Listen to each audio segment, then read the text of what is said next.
The Galactic Council expected compliance, humanity delivered resistance instead. The first transmission arrived on a Tuesday. Not dramatically. Not with fire in the sky or warships blotting out the sun. It came the way most consequential things do.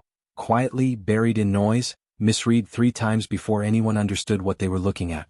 Dr. Eunice Seo had been running night shifts at the Deep Space Communications Array outside Johannesburg for 11 months.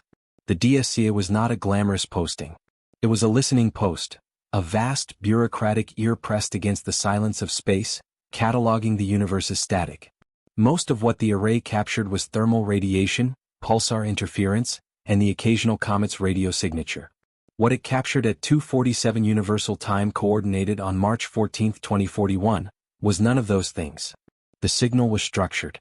Mathematically structured, prime number sequences embedded in layered frequency bands, repeating in intervals that matched no known natural phenomenon. Seo flagged it. Her supervisor flagged it. Within 6 hours, it had been cross-referenced with 4 other arrays across 3 continents. Within 48 hours, the International Astronomical Union had convened an emergency session. Within a week, every major government on Earth knew. The public found out in 11 days, because someone in the Brazilian relay station couldn't keep a secret. What followed was not panic, not exactly. It was closer to the feeling you get when you realize a car is about to hit you. A terrible, clarifying stillness. Markets dipped. Churches filled. The United Nations held a session that lasted 19 hours and produced 400 pages of procedural disagreement. Governments began positioning their narratives before they had any facts. The signal, once decoded, was not a greeting. It was an assessment request. The translation took 14 months, cross-referenced against mathematical logic and pattern analysis by teams in 6 countries. The Directorate of Xenolinguistic Research, hastily assembled, poorly funded, brilliantly staffed, eventually produced a document that, in its clinical precision, was perhaps the most unsettling piece of text in human history. The message in essence said, "We are aware of you. Confirm your civilization's status and current governance structure. Await further contact protocols." No greeting. No curiosity. No sense that this was a first meeting between civilizations separated by the void of space. It read like a bureaucratic intake form. Dr. Marcus Osei, who led the Xenolinguistics team, described it in his later memoir as the most efficient way to make 8 billion people feel like they just received a summons from a landlord they didn't know they had. Earth's leadership spent 3 months debating whether and how to respond. The debate was not about fear, it was about framing. Every word of Earth's reply would carry weight that no diplomat in human history had ever borne. The wrong tone could be read as aggression. The wrong structure could signal weakness. Too much information and humanity became legible, predictable. Too little and it seemed evasive. In the end, the reply that was sent was measured, precise, and collaborative in tone. It confirmed Earth's existence, the approximate state of human civilization, and expressed a willingness to establish formal contact on mutually agreed terms. It did not confirm compliance with the protocol implied in the original message. That omission was deliberate. The response from what would eventually be called the Galactic Council arrived 7 months later.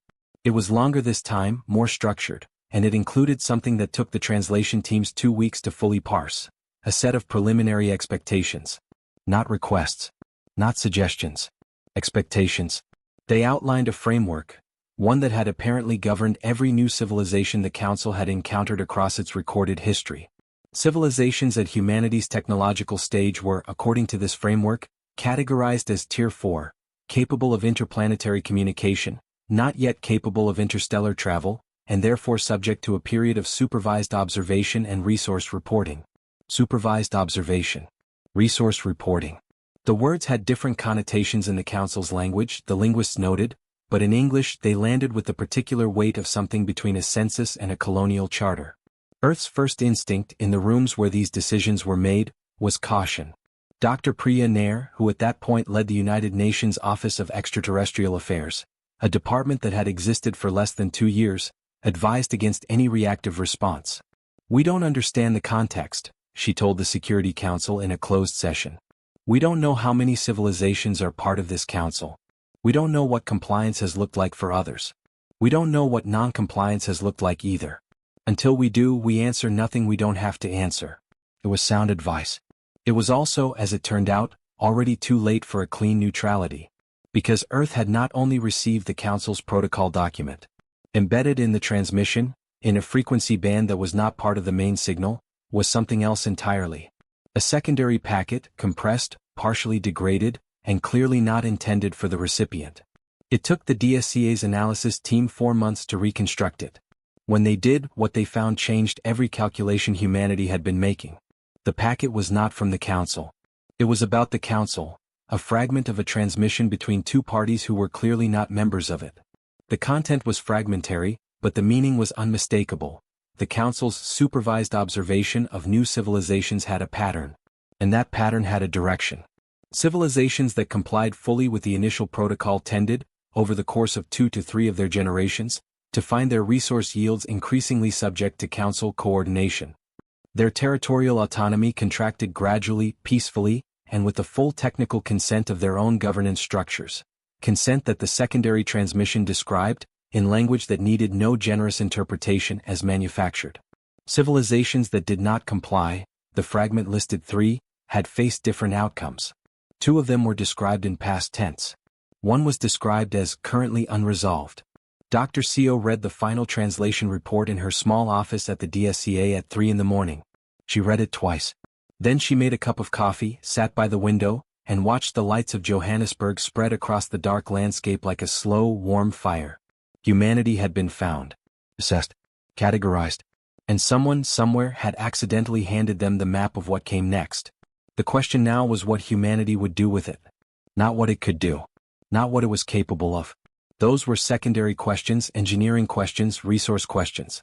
The first question, the one that would define everything that followed, was simpler and harder than any of them. What kind of civilization did humanity want to be? To the Galactic Council, if they tracked time in any way analogous to how humanity did, 8 months must have registered as unusual. Their intake protocol, the bureaucratic framework they had transmitted as humanity's first formal set of instructions, included a response window. 60 of Earth's days. Standard for a Tier 4 civilization, presumably. Efficient. Reasonable. Earth missed it by more than 6 months. The delay was not disorganization. It only looked like disorganization from the outside. What was actually happening in those 8 months was the most compressed and consequential strategic planning process in human history, a process that had to happen almost entirely in secret, because the moment it became public, the Council would know what humanity was doing. The fragmentary second transmission, the one that outlined what supervised compliance actually meant for civilizations that accepted it, was classified at the highest level Earth's governments could agree on, which, given the difficulty of getting those governments to agree on anything, was an achievement in itself. Fewer than 200 people on the planet knew its full contents. Another 300 knew pieces of it.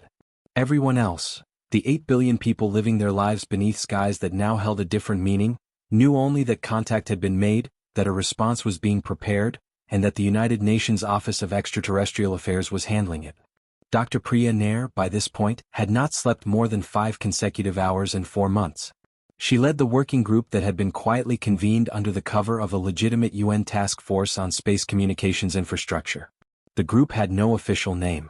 Internal documents referred to it as the Response Architecture Committee or RAC, a name deliberately dull enough to attract no attention. RAC's membership was unusual. It included the expected figures, senior diplomats, linguists, astrophysicists.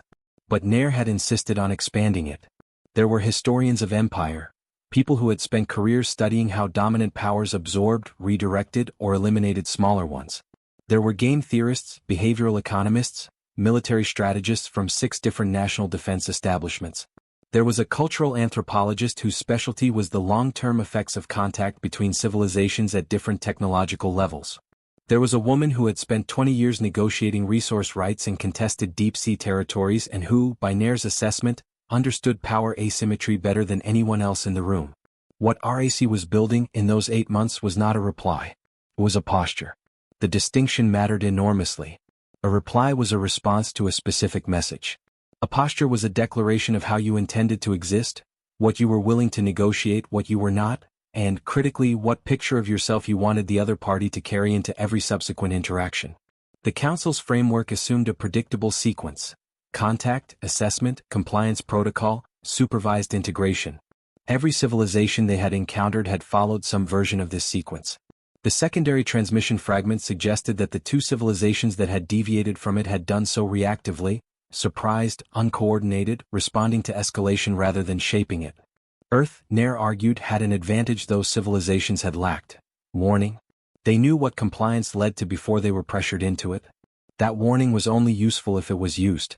"We cannot refuse contact," she told the RAC in one of its early sessions. "Refusal signals fear, and fear invites pressure. We cannot comply fully because the secondary data makes clear where full compliance leads.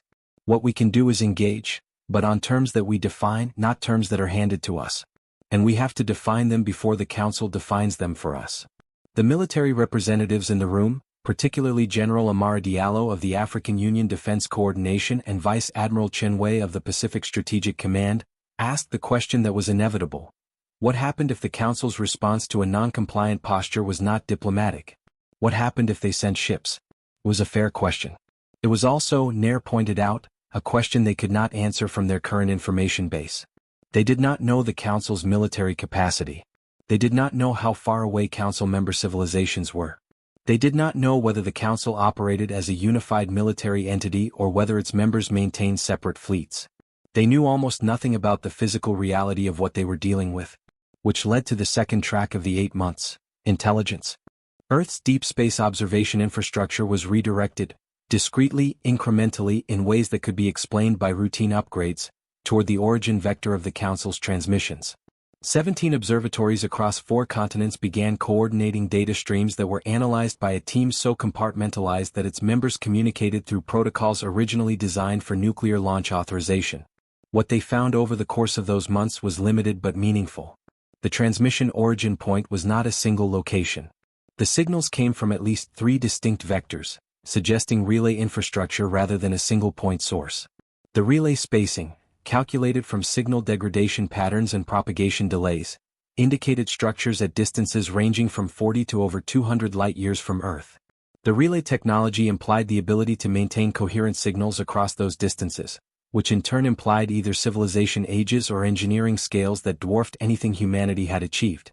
This information was sobering. No one in RAC was under any illusion that Earth could match the Council militarily in any conventional sense. That was not the strategy. That had never been the strategy. The strategy was something older, more fundamental, and in many ways more difficult. It was the strategy of every smaller power that had ever faced a larger one and survived. Make yourself legible enough to communicate, opaque enough to be unpredictable, and costly enough to absorb that the calculus of force never quite made sense. The reply Earth eventually sent, at the end of those 8 months, was a masterpiece of calibrated ambiguity. It confirmed humanity's governance structure, accurately but selectively. It described Earth's resources in terms that were truthful but framed in the context of active use and existing commitments, making them appear less extractable than a raw inventory might suggest. It expressed genuine interest in understanding the Council's structure, history, and membership, framed as cultural curiosity, functioning as intelligence gathering. It noted, with precise diplomatic courtesy, that humanity's governance structures required internal consultation processes before any formal protocol framework could be agreed upon, and that those processes, while thorough, were necessarily time-consuming. It did not refuse the protocol. It did not accept it. It asked questions. Specific, thoughtful, strategically chosen questions. Each one designed to produce information that Earth needed, while simultaneously signaling a level of analytical engagement that a civilization simply rolling over into compliance would not have demonstrated. The linguists who crafted the final transmission spent 6 weeks on a single paragraph, a section that acknowledged the Council's communication framework while gently noting that Earth's own communication traditions had certain forms that its governance structures were bound to honor. The paragraph was, in the original English draft, 23 words. In translation, it became something the xenolinguistics team described as structurally respectful but semantically sovereign. It said, in the language of diplomatic indirection, "We hear you. We are not yet ready to agree with you. And we would like to know more about you before we decide whether we ever will be." The Council's reply came faster this time. 4 months, not 7. It was longer, more detailed. And for the first time, it contained something that had not appeared in any previous transmission. Pressure. Not overt. Not threatening, at least not in any language that could be directly quoted. But the structure of the document had shifted. The questions it asked of Earth were more specific. The timeline it implied for response was shorter. And embedded in its language, caught by the RAC's linguists only after 3 weeks of analysis, was a phrase that appeared to be idiomatic, untranslatable in a fully literal sense, but whose meaning in context was unmistakably clear. It translated approximately as, "We have waited. We do not wait without purpose." General Diallo read that line in the briefing document and said nothing for a long moment. "They're testing our response to implied urgency," said the cultural anthropologist, a quiet man named Dr. Felix Adichie, who had barely spoken in 6 sessions. "It's not a threat. It's a social mechanism. They want to see if we accelerate when pressured." "And if we do?" Diallo asked. "Then they know we respond to pressure," Adichie said. "And they'll use more of it." Earth did not accelerate. Its next reply came exactly when its own internally communicated timeline said it would. No faster, no slower. The message was measured, detailed. And it contained, for the first time, something the Council had not asked for and had not anticipated. A counter-proposal. The Council's protocol had never been negotiated before. That was the thing no one in the RAC could say with complete certainty, but that every piece of available evidence suggested. The framework Earth had been handed, the intake process, the resource reporting structure, the supervised observation tier system, bore no marks of revision. It had the quality of a document that had never needed to be revised, because no civilization had ever pushed back on it. Which meant that when Earth submitted its counterproposal, it was doing something that may have been, in the Council's recorded history, genuinely unprecedented.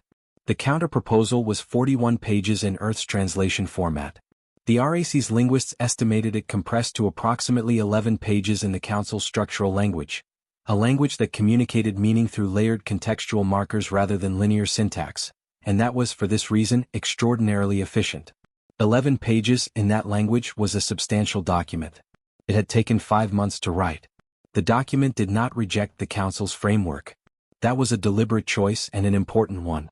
Rejection would have been legible, a clear data point about Earth's intentions. The counterproposal was something subtler. It accepted the framework's premise while systematically restructuring its terms. Where the Council's protocol specified resource reporting, Earth's counterproposal substituted resource status sharing, a phrase that, in the translated context, implied a bilateral exchange rather than a unilateral disclosure. Earth would share information about its resources. The Council, by implication, would share comparable information about theirs. The Council's protocol had never included that reciprocity. Earth's version made it structural. Where the Council's protocol described supervised observation, Earth's language introduced the concept of mutual observation protocols, acknowledging that any relationship between civilizations at different technological stages would naturally involve observation, while making explicit that observation was not inherently directional. Earth observed the Council as the Council observed Earth. This was presented not as defiance but as logical consistency. The supervised integration timeline, the 3-generation arc that the secondary transmission had described, the slow contraction of autonomy dressed as cooperation, was addressed most carefully of all. Earth did not challenge the timeline's existence. It introduced instead the concept of governance sovereignty benchmarks, points at which Earth's continued participation in any joint framework would be contingent on demonstrable evidence that its governance structures had not been materially affected. The benchmarks were specific, measurable, and independently verifiable. Dr. Marcus Osei, who had led the original xenolinguistics team and who now worked directly under Nair on the RAC, described the counterproposal in a private journal entry as the diplomatic equivalent of agreeing to play someone's card game, but insisting on seeing the full deck before the first hand is dealt. The Council took 6 months to respond. That silence was itself informative. 7 months for the first response, 4 months for the second. The pattern had suggested a decreasing interval, possibly reflecting increasing Council interest or urgency. 6 months broke that pattern. It was longer than expected, and the RAC interpreted the delay in 2 competing ways. The optimistic interpretation, the counterproposal had genuinely surprised the Council, and the delay reflected real deliberation. They had not encountered this before. They were working out how to handle it. The pessimistic interpretation, the delay was a pressure tool. The silence was meant to be uncomfortable, to create uncertainty, to make Earth's leadership anxious enough to send a follow-up transmission that walked back the counterproposal's terms. Earth sent no follow-up. In the 6 months of waiting, it did something else. The question of military readiness had been present in the RAC's discussions from the beginning, but always as background. Acknowledged, deferred, treated as secondary to the diplomatic architecture. General Diallo and Vice Admiral Chen had both been patient about this, understanding the logic of leading with diplomacy. But 6 months of council silence created the political space for a conversation that Nair had been careful to postpone. The conversation happened in a room beneath the UN's Geneva facility, in a session with no formal record. Present were 7 individuals: Nair, Diallo, Chen, 2 defense ministers, the director of Earth's nascent deep space observation program, and Dr. Adichie, the cultural anthropologist who had become, quietly, one of the RAC's most valued analysts. The question on the table was not whether Earth could fight the Council militarily. Everyone in the room understood that this was not a realistic near-term proposition. The question was more specific and more important. What level of defensive capacity could Earth reach in what time frame, and what signal would that capacity send? The distinction between offense and defense was not merely semantic. In any interaction between a more powerful and less powerful civilization, the less powerful one's defensive capability served a purpose that went beyond the physical. It communicated cost. It said, absorbing us is possible, but it is not free. A civilization that demonstrated it could make aggression expensive, not impossible but genuinely costly, operated in a fundamentally different diplomatic position than one that could not. Diallo laid out what existed: Earth's combined military space infrastructure, developed over 2 decades of accelerating investment after the initial signal, amounted to a modest but functional capability. There were 14 operational defense platforms in Earth orbit, a combination of kinetic interceptors, directed energy systems, and sensor arrays. There were 4 crewed stations capable of extended habitation and limited operational support. There was a fleet of 47 unmanned deep space drones, designed originally for astronomical observation, retrofitted with limited defensive systems. And there was the Meridian Project, a classified initiative that had begun 18 months after the Council's first transmission and that would not reach operational status for another 4 years. Chen added the strategic dimension. Earth's defensive posture was credible against threats at ranges consistent with the solar system. Against threats originating from interstellar distances, it was theoretical at best. Then we focus on what's credible, Nair said. And we make sure the Council knows it exists. This was the second track of the 6 months. Not a military buildup, there was not enough time or resources for anything deserving that name, but a deliberate, calibrated transparency about what already existed. Earth's subsequent transmissions to the Council, beginning well before the Council's eventual reply, began to include what appeared to be routine data on Earth's scientific programs. Included in that data, without fanfare, without emphasis, were references to Earth's space infrastructure that made the scope of it visible. It was not a threat. It was not even a boast. It was information, shared in the same spirit of reciprocity that the counterproposal had established. Earth was showing what it was. Part of what it was included 14 orbital defense platforms and a space program that had, in the years since the Council's first contact, tripled its investment and doubled its operational tempo. The Council's reply, when it finally came, was different in character from everything that had preceded it. Previous transmissions had been structured, formal, and consistent in tone, the language of a bureaucratic process proceeding according to established procedure. This one was still formal, but something in its structure had shifted. The linguist spent 3 weeks on it before Osei articulated what he was reading. "They're not processing us anymore," he told Nair. "They're thinking about us." The reply did not accept Earth's counterproposal in full. It did not reject it either. It proposed a meeting, not a further exchange of transmissions, but a direct communication event, a real-time relay session conducted via the Council's infrastructure, in which representatives from Earth would engage directly with Council representatives for the first time. The proposed format was structured, formal, procedurally laden in ways that suggested the Council was accustomed to these meetings following a predictable pattern. Earth accepted. And then, quietly, it began preparing for a meeting that would be nothing like what the Council expected. Because humanity had learned, in 3 years of this careful, grinding, unprecedented negotiation, something important about the civilization on the other side. The Council was very old. It was very large. It was very confident. And it had not, in a very long time, had to think carefully about anyone. Earth intended to give it reason to start. The relay session was scheduled for what the Council designated as a fixed communication window, a 9-hour period during which their infrastructure would be aligned to permit real-time exchange across the distance involved. 9 hours. Real-time with a signal lag of approximately 4 minutes each way due to relay architecture, meaning any single exchange took 8 minutes minimum from question to answer. The format made extended conversation impossible. It made every statement count. Earth spent 11 weeks preparing for those 9 hours. The selection of Earth's delegation was itself a significant decision. The Council's protocol implied a hierarchical expectation, a head of state or the functional equivalent, representing humanity's governance structure. Earth's governance structure, being a fragmented collection of nation-states organized loosely under international frameworks, did not have a natural equivalent to a singular leader.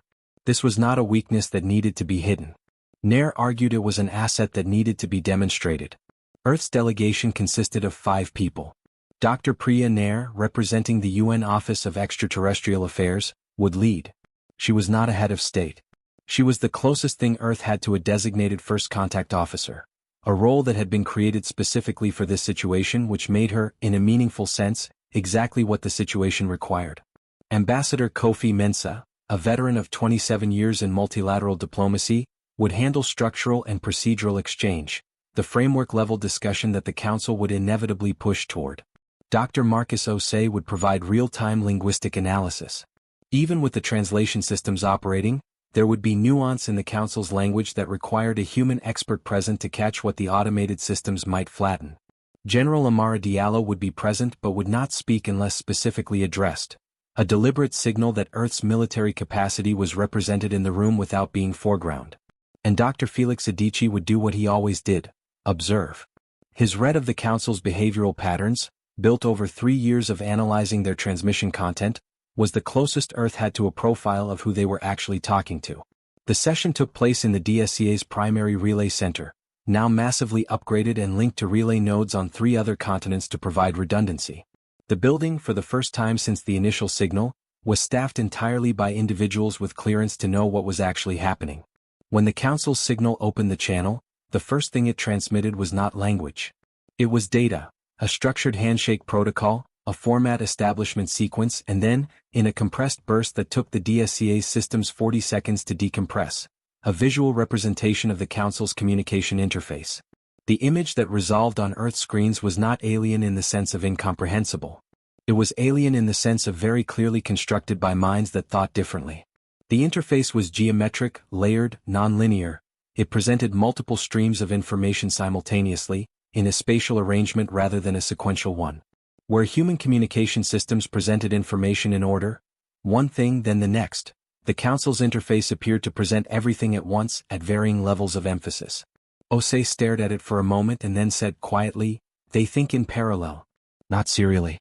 They're processing multiple data streams simultaneously." This was useful information.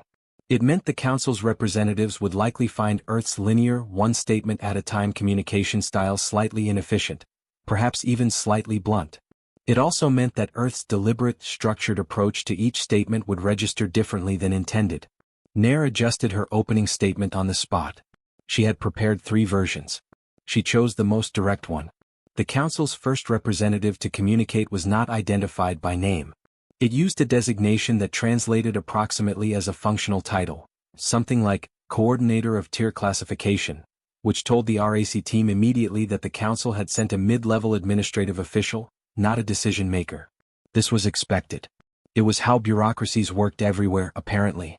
The coordinator opened with a summary of Earth's current status in the Council's classification system, the pending protocol items and the outstanding counterproposal, which it described in language that translated as pending review, a phrase that could mean genuine consideration or indefinite deferral. It then invited Earth's delegation to confirm its governmental structure and principal decision-making authority. Mensah handled this. Calmly, precisely, he described Earth's governance structure in accurate terms. The nation-state system, the international coordinating bodies, the mechanisms by which consensus was reached. He did not apologize for its complexity. He presented it as it was. A distributed system with extensive checks, significant redundancy, and no single point of control. The coordinator's response, when it came, took 10 minutes in signal travel time before they received it. The reply was notable for what it didn't say. It did not express confusion at Earth's governance structure. It filed it, categorized it, efficiently, in a way that suggested the Council had encountered distributed governance before and had frameworks for handling it. What it said next was the first moment in the session that genuinely surprised the Earth delegation. The coordinator asked about the secondary transmission. Not obliquely. Not indirectly. It asked, in terms that Osei translated with visible concentration, whether Earth had received a transmission not originating from Council infrastructure, approximately 3 years prior, in proximity to the Council's initial contact sequence. The room's silence lasted exactly as long as it needed to. Nair had prepared for this possibility. It had appeared in the RAC scenario planning, the recognition that the Council might know about the leaked fragment. Whether they knew what was in it or simply knew it had been intercepted, was the critical variable. She answered truthfully. Yes, Earth had received a secondary transmission. It had been analyzed. Its contents had informed Earth's subsequent approach to the contact process. She did not elaborate. She did not confirm what specifically had been in it. The next response took 11 minutes. Either signal lag had increased slightly, or the coordinator had paused before replying. When the reply came, Osei read it twice before translating.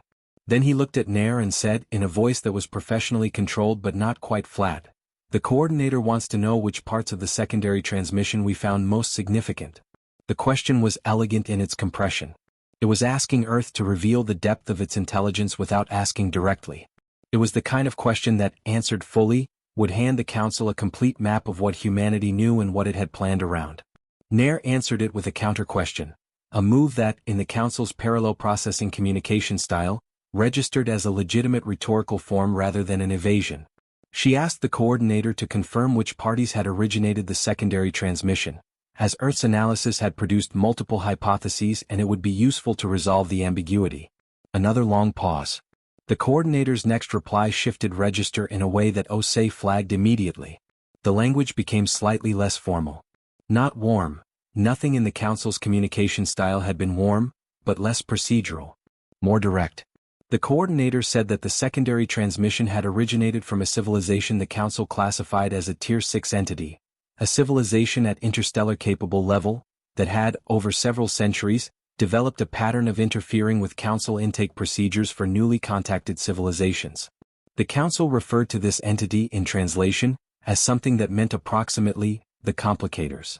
It was not a diplomatic term. It had the quality of institutional irritation accumulated over a long time. The complicators, the coordinator explained, had ideological objections to the Council's integration framework. They believed the framework was exploitative. They had, on multiple occasions, attempted to warn newly contacted civilizations about the long-term trajectory of full compliance.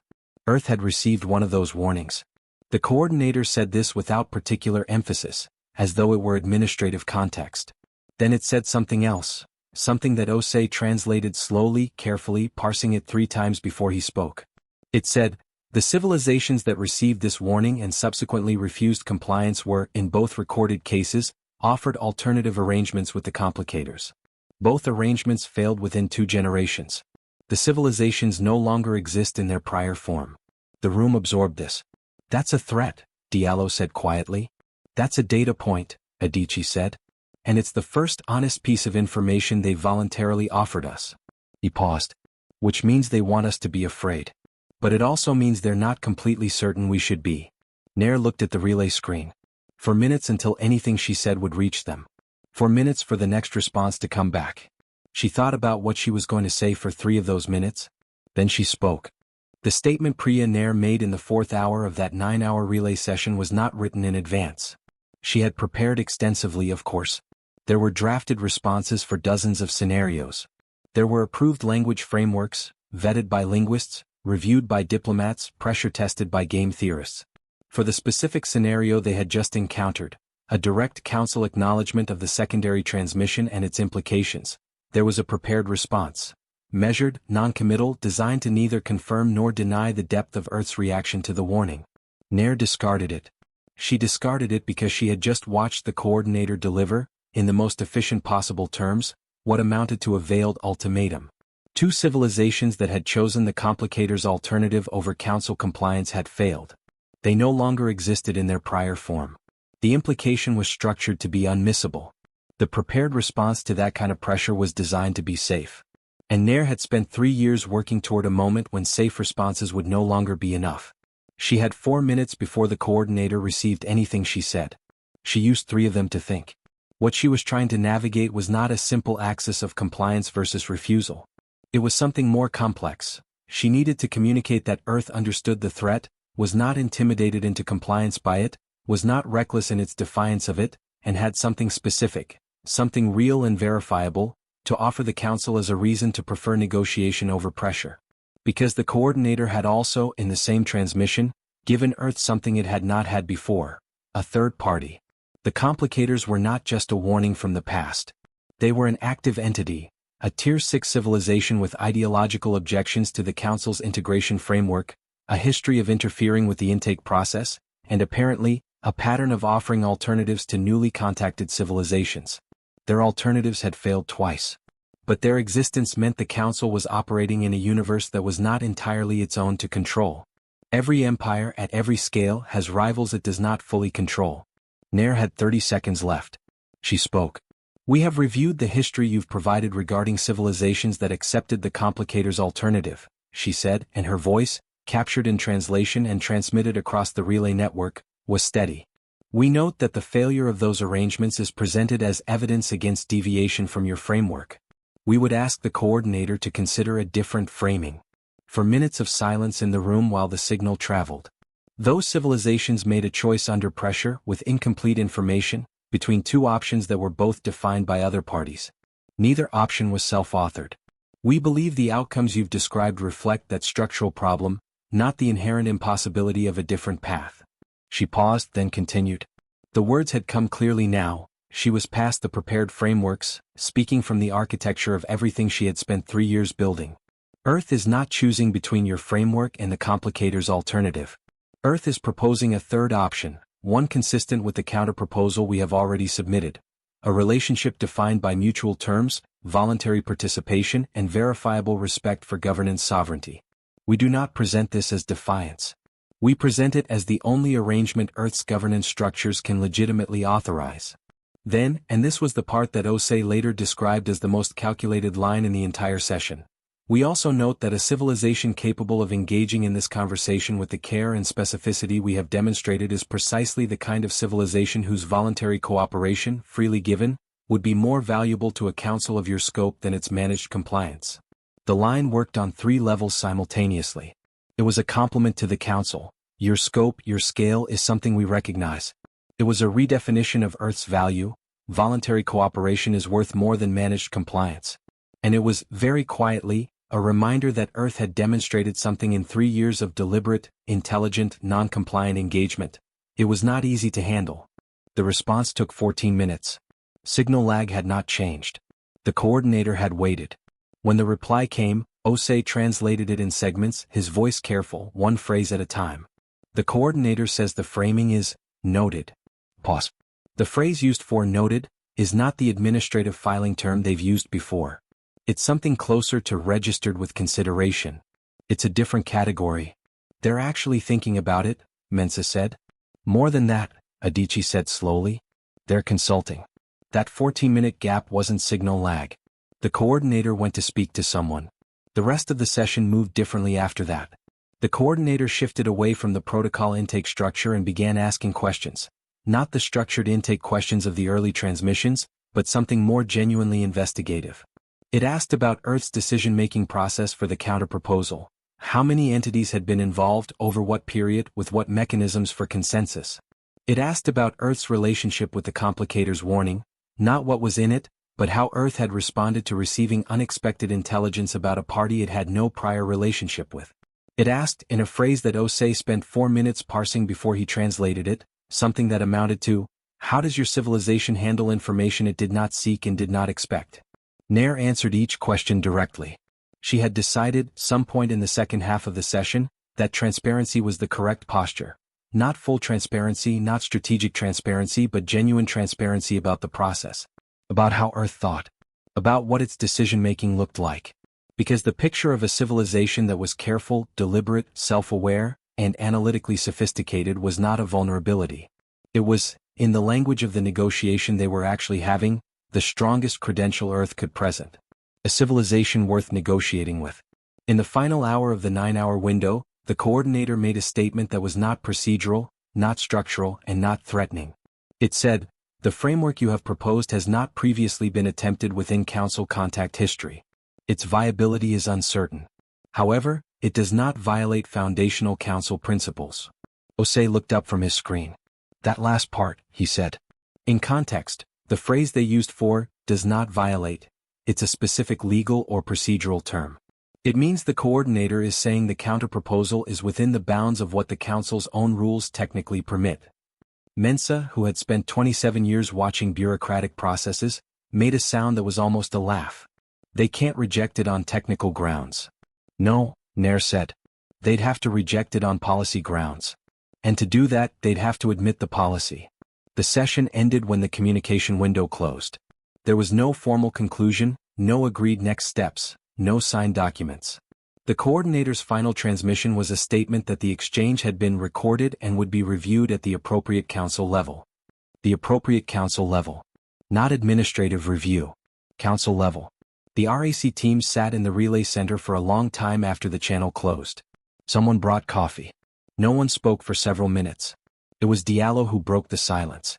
"We didn't win anything today," he said. "But we didn't lose anything either.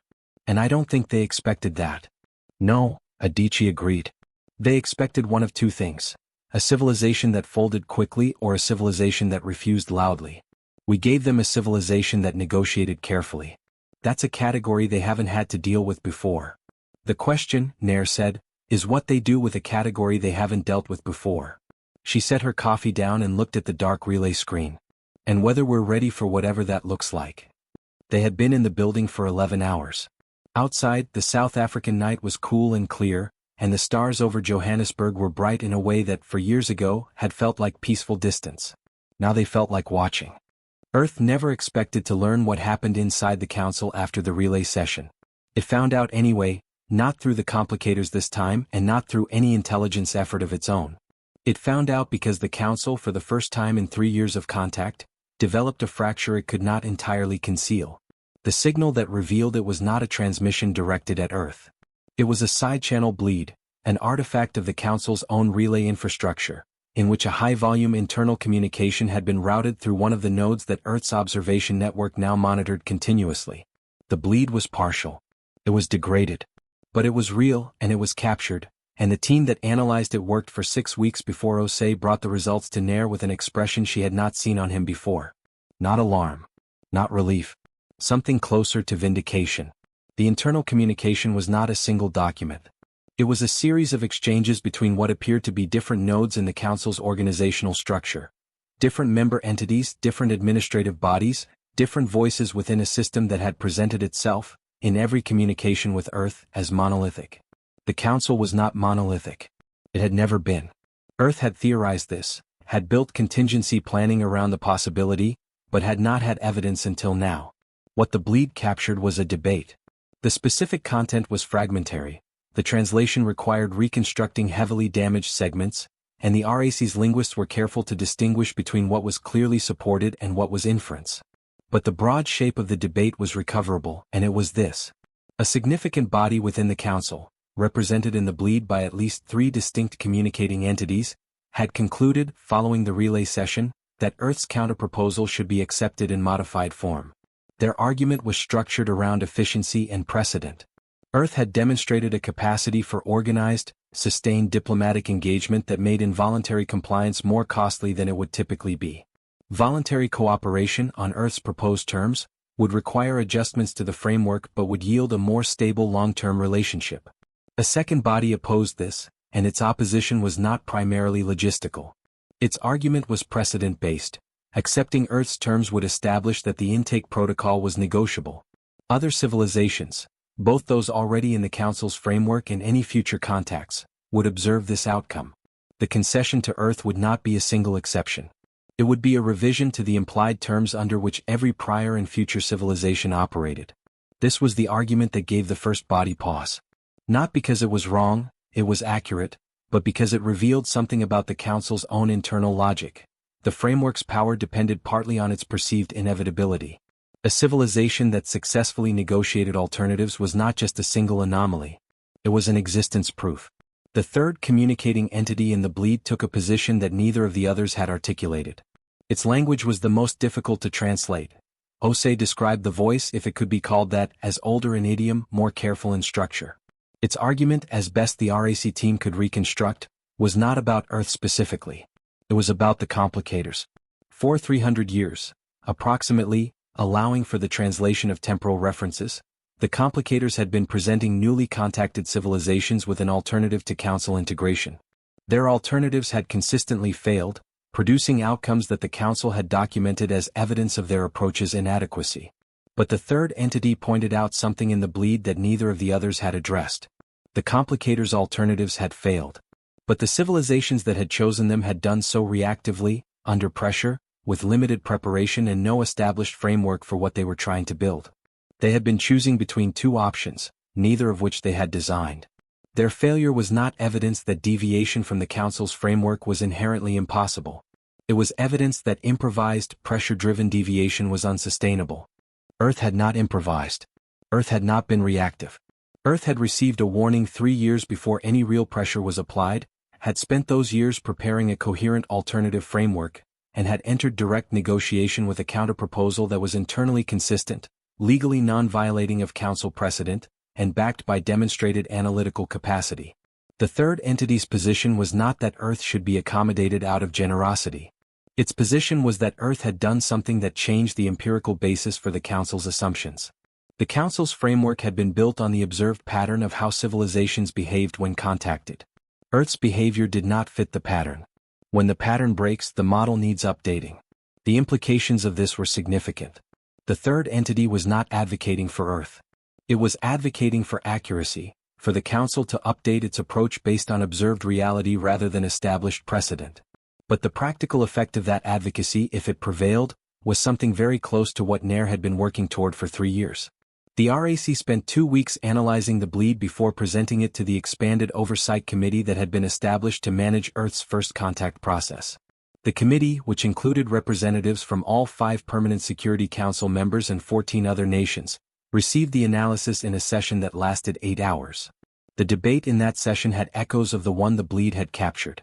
Some members argued that the fracture in the Council was an opportunity to be pressed, that Earth should signal awareness of the internal debate and use it as leverage in subsequent communications.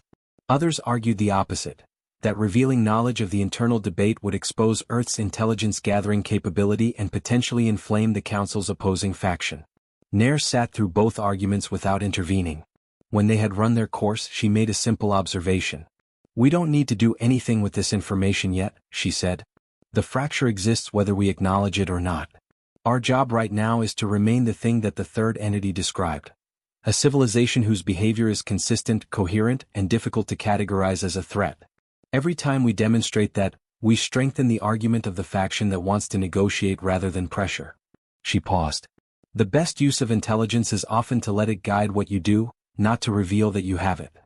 The committee accepted this. Earth sent no transmission referencing the bleed. Its next formal communication to the Council, sent 3 weeks later, was a progress report on the counterproposal review timeline Earth had committed to, a document that demonstrated, above all, that Earth remained organized, patient, and on schedule. What happened inside the Council after that was not captured in any subsequent bleed. The relay architecture appeared to have been adjusted, closing the side channel. Earth's observation network detected the change and noted it without alarm. It was expected. The Council would adapt. But 5 months after the relay session, something arrived that the Council had never sent before. Not a transmission. Not a protocol document. Not an assessment request. A delegation. A physical delegation, 3 vessels detected at the edge of Earth's solar system by the Deep Space Observation Network, decelerating on an approach vector toward the inner system. The vessels were not armed as far as Earth's sensors could determine. They were large, each one approximately twice the displacement of the largest orbital station humanity had ever constructed, and they were traveling at a speed that, by calculation, meant they had departed before the relay session had even concluded. They had been coming before the debate was resolved. Before any decision had been made. They had been coming, the RAC concluded, because some faction within the Council had decided to come regardless of the outcome, either to enforce compliance or to attempt something new. Which faction was aboard those ships, and what they intended, was the question that consumed every waking hour of Nair's life for the 43 days it took the vessels to reach Earth. She used that time well. The 3 vessels entered the inner solar system on a Tuesday. There was a quality of symmetry to that, Nair thought, when the observation network's confirmation arrived in her office. The first signal had come on a Tuesday 4 years earlier. The first physical contact would happen on one as well. She allowed herself a single moment to notice it, then set the thought aside. The 43 days between detection and arrival had been used with the kind of focused discipline that Earth had spent 4 years learning to sustain. There was no panic, at least not at the level where decisions were made. There was preparation. Earth's defensive platforms were placed on heightened monitoring status. Not combat readiness, a distinction that was carefully maintained both operationally and in the signal profile that those platforms emitted. The RAC had theorized, based on everything learned about the Council's communication style, that the arriving faction would be monitoring Earth's response to their approach. An aggressive defensive posture would register as fear-driven, which would in turn suggest that Earth's diplomatic confidence had been a performance rather than a genuine organizational state. Earth needed to look like what it had been: calm, prepared, coherent. The Meridian Project was still 4 years from operational status. That calculation had not changed. Earth's military capability remained what it was: credible within the solar system, limited beyond it. The platforms, the drone fleet, the 4 crewed stations, all of it was real, all of it was functional, and none of it would decide what happened in the next few days. What would decide it was the conversation. Nair selected the delegation for physical contact with the same care she had applied to the relay session team. The physical component added dimensions that transmission-based exchange had not required. The vessels would presumably want to come to a specific location, or would transmit representatives via some form of shuttle capability. There would be physical presence, physical space, the nonverbal dimensions of contact that even the most advanced translation system could not fully manage remotely. She chose a location. After 3 weeks of debate, the committee approved it: a facility outside Nairobi, constructed in the 18 months since the relay session as part of the expanded First Contact infrastructure. Purpose-built, designed with input from the xenolinguistics team and the cultural anthropology group, sized to accommodate visitors whose physical parameters Earth did not know. The building was spare, deliberate, and equipped with environmental controls capable of adjusting temperature, atmosphere composition, and lighting across a wide range. The team had done their best with limited information. The vessels on approach made contact. Not a transmission through the relay network, a direct signal, using the Council's communication protocols at close range. The signal reached the DSCA's relay center and was routed to Nair's team within minutes. The coordinator from the relay session was not aboard. The new voice, new designation, new linguistic register, was different in character from anything Earth had previously encountered. It did not begin with protocol status or intake framework references. It began with something that Osei translated carefully, parsing it twice before he spoke. "We are authorized to discuss a modification to the contact framework." Modification. Not implementation. Not enforcement. Diallo, sitting beside Nair in the control room, said nothing. His expression did not change. But Nair saw him exhale, and she understood what the exhale meant. They were from the right faction. The next 36 hours were the most delicate of the entire contact process, and the entire contact process had been nothing but delicate. The physical delegation communicated via relay from their vessels, initially, declining to enter Earth's orbital space without what they described as a bilateral safety acknowledgement, a protocol that, when translated, turned out to be surprisingly straightforward. Both parties formally confirming that the initial physical meeting was non-coercive and consensually initiated. Earth's response was immediate and affirmative. What arrived in Earth orbit 2 days later was a single shuttle from the lead vessel, smaller than the 3 main ships, crewed by what appeared to be 4 entities. Earth's orbital observation captured imagery at distance. The shuttle was sleek, functional, visibly engineered with a sophistication that reminded Nair, in an odd way, of the kind of design that prioritizes longevity over aesthetics. Not beautiful. Built to last. The shuttle landed at the Nairobi facility. Nair had prepared for this moment specifically, and had done so in a way that departed from almost every protocol her predecessors in the theoretical first contact planning literature had recommended. The literature, decades of academic speculation about how humanity should behave when this moment came, was overwhelmingly focused on presentation: how to appear peaceful, how to demonstrate intelligence, how to signal non-aggression. It treated the first physical meeting as a display. Nair had concluded it was a conversation. She walked into the facility's primary meeting space with Osei, Mensah, and Adichie. Diallo was present in the building with a small security detail, but not in the room. The RAC had debated this. She had held firm. 4 for 4. A symmetry of presence, not of hierarchy. The Council's delegation entered. They were not what Earth's speculative literature had imagined in any specific sense. They were clearly biological, clearly alive, clearly present in a way that registered on every human instinct about shared existence. They moved with a quality that was neither slow nor fast but precise, calibrated.